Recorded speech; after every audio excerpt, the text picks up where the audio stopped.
stars are right, and that means it's time for another episode of The Whisper in Darkness. I'm your host, the Man from Ling. Thank you very much for joining me today.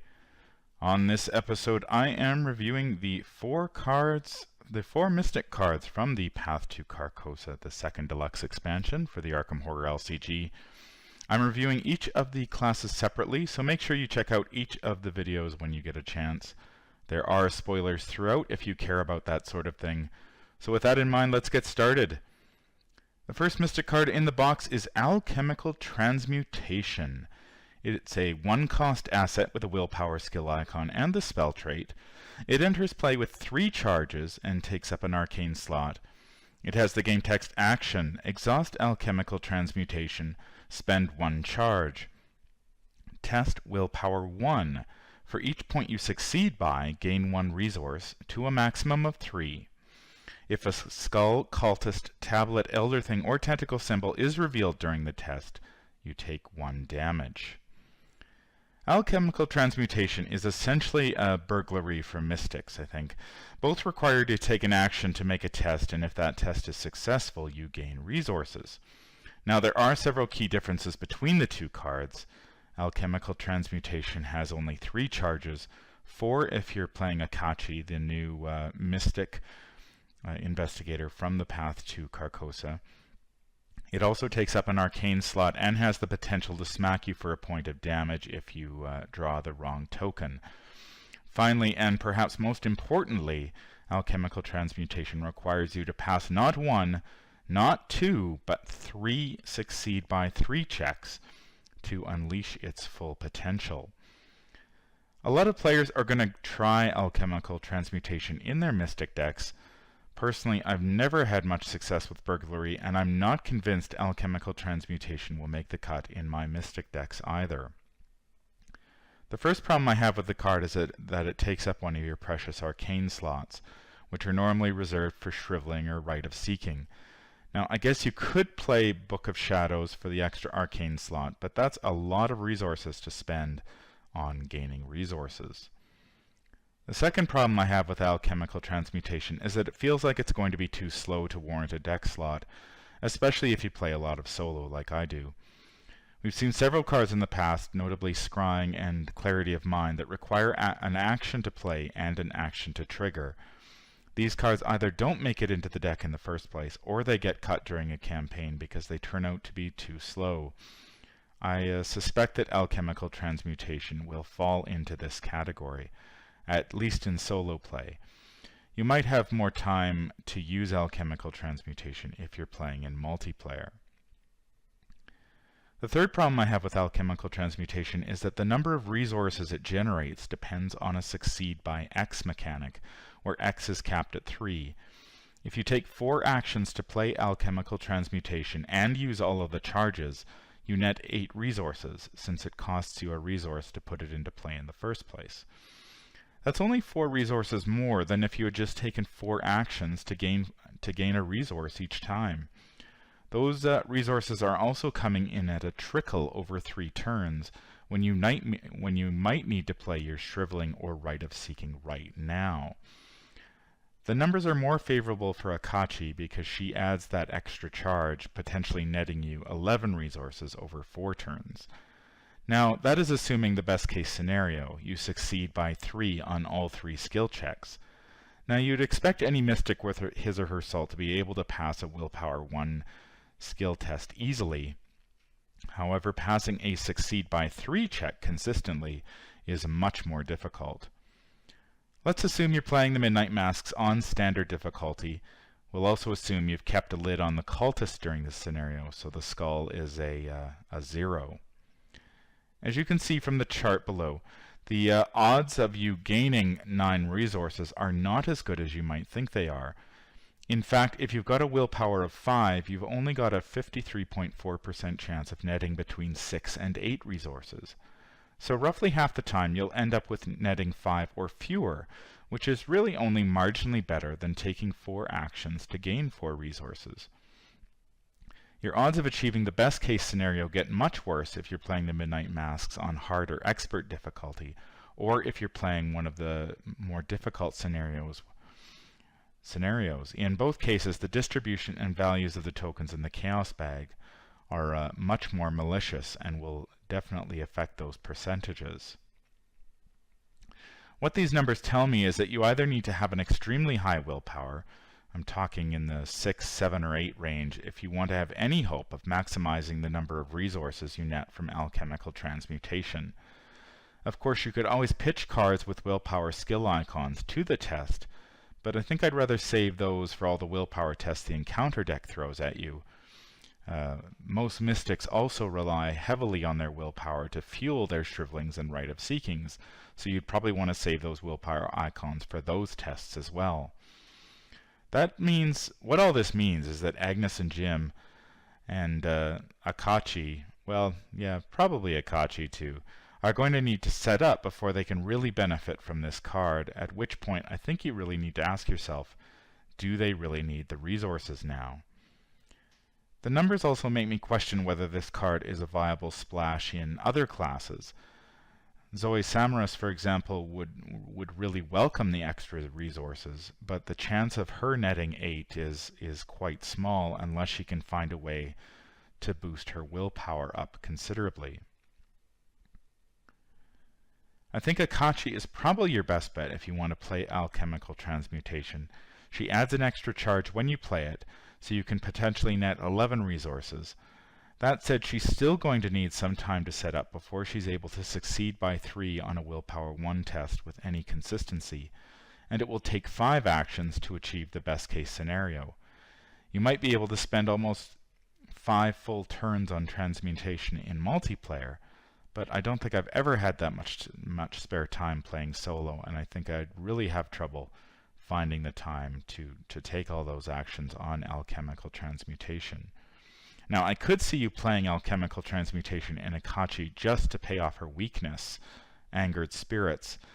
I'd much rather use the charges from Alchemical Transmutation than those from, say, my Shriveling or Rite of Seeking.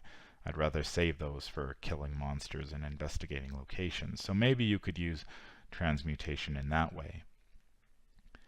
Alchemical Transmutation is one of those cards that looks awfully tempting to put in your deck, but it may turn out to simply be awful. If you dislike the Succeed by 2 mechanic, Succeed by 3 is even harder to pull off, even when it's a lowly Willpower 1 skill test. If Agnes, Jim, and Akachi need the extra resources to set up quickly, I think they're better off playing Emergency Cache, Forbidden Knowledge, or the next card in the box, which will give them a huge burst of economy and save them an action to boot. The next Mystic card in the box is a free event. This is Uncage the Soul. It has 2 willpower icons and the spirit trait in the game text. Play a spell or ritual card from your hand, reducing its resource cost by 3. When people review cards, they tend to spend a lot of time talking about bad cards and less time talking about good ones. I think this is going to be one of the shorter reviews because I really like Uncage the Soul. I've had a chance to test it in several Mystic-based decks, and it's an emergency cache and a spell of your choice rolled into one. The 2 willpower icons are also helpful in a class that relies heavily on willpower to pass its skill tests. If you're playing the Mystic class, you're going to be playing a few spells. Most of the time you're going to play Uncage the Soul to drop your Shriveling for free or a Rite of Seeking for 1 resource. That's a pretty great feeling, and it takes a lot of pressure off a Mystic's resource pool. Uncage the Soul also works with other expensive Mystic cards such as Astral Travel or Akachi's signature asset, Spirit Speaker, Envoy of the Elusi, which also happens to be the only ritual in the game. Agnes could even use it to play her signature weakness, Dark Memory, for free. As much as I like this card, it's important to keep in mind that it does have some limitations. You cannot play it to reduce the cost of an event like Hypnotic Gaze, for example, because it's not fast. You need to take an action to play Uncage the Soul, and investigators don't have any actions during the enemy phase. Uncage the Soul doesn't work particularly well with Blinding Light or Blind Monster either. While you could use it to play Blinding Light or Blind Monster for free, you would take an attack of opportunity because Uncage the Soul is neither fast nor is it an evade action. Uncage the Soul is a really solid addition to the Mystic base decks, and it's only going to get better as more spells and rituals are released in future expansions. I don't know whether I'm ready to drop Emergency Cache from my decks for this card, as I've heard some players are doing, but it's awfully tempting if you're pressed for deck space. I think this is definitely one of the better cards in the Path to Carcosa Deluxe box. The next Mystic card in the box is Astral Travel. It's a 3-cost event with willpower and agility icons. It has the spell trait and the game text Move. Move to any revealed location and reveal a random token from the Chaos Bag. If you reveal a skull, cultist, tablet, elder thing, or tentacle symbol, you must discard an item or ally asset you control. If you cannot, take 1 damage. The Mystics receive their first movement card, and judging by this card, it's pretty clear that movement is not going to be an integral part of the Mystic class's color pie. Astral Travel doesn't stack up particularly well against the movement cards in Seeker or Rogue, and there are pretty much 4 strikes against this card. First, it costs 3 resources, which is quite expensive. Second, it's neither fast nor disengages you from enemies. If you play Astral Travel while engaged with an enemy, you're going to provoke an attack of opportunity. That enemy is also going to follow you to the new location that you move to, so you're probably going to get attacked again during the enemy phase. Third, you can only move to revealed locations. And fourth, you need to reveal a random token from the Chaos Bag after you move. If you pull one of the special symbols, you either have to discard an item or ally or take a damage. That really sucks. Losing a grotesque statue, Holy Rosary, or just about any ally is a really high price to pay to move to any revealed location. You might consider playing this card if you've got a grotesque statue on the table to mitigate the danger of pulling a special token, but that doesn't seem like a very good use of grotesque statue charges to me.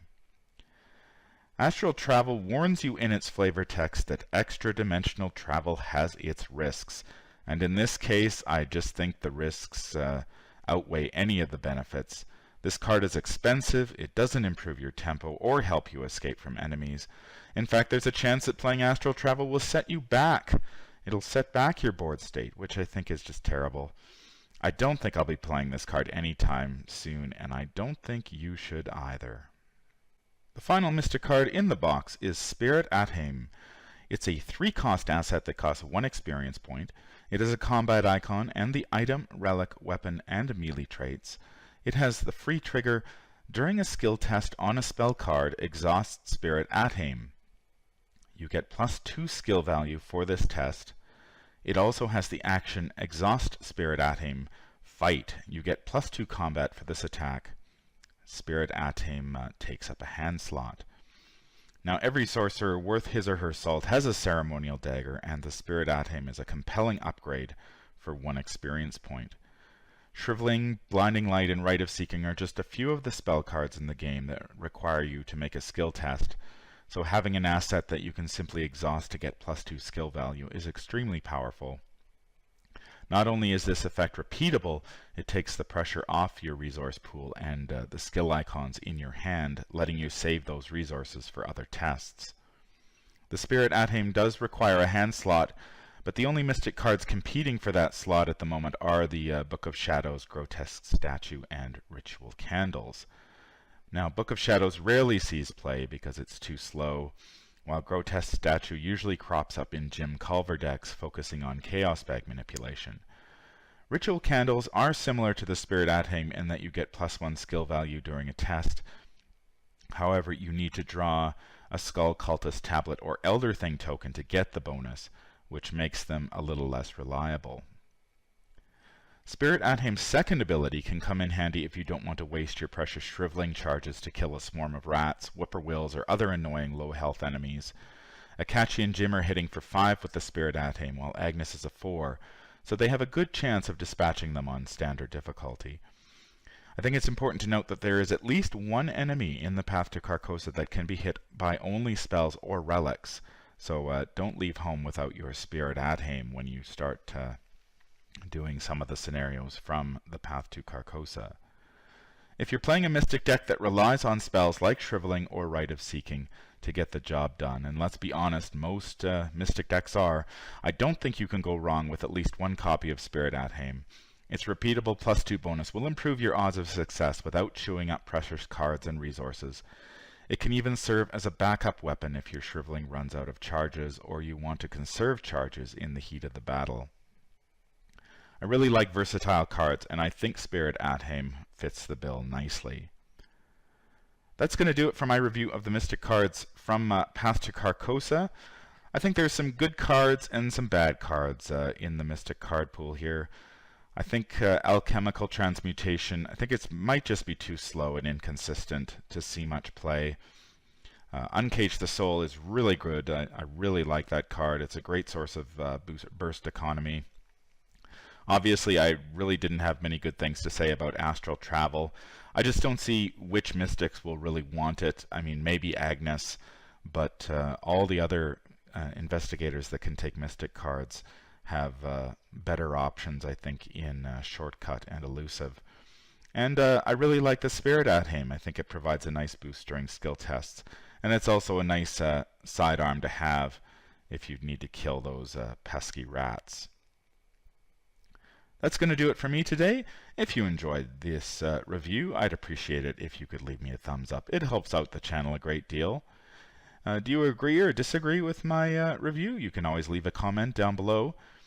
Make sure you hit that subscribe button to be notified of when I release future content.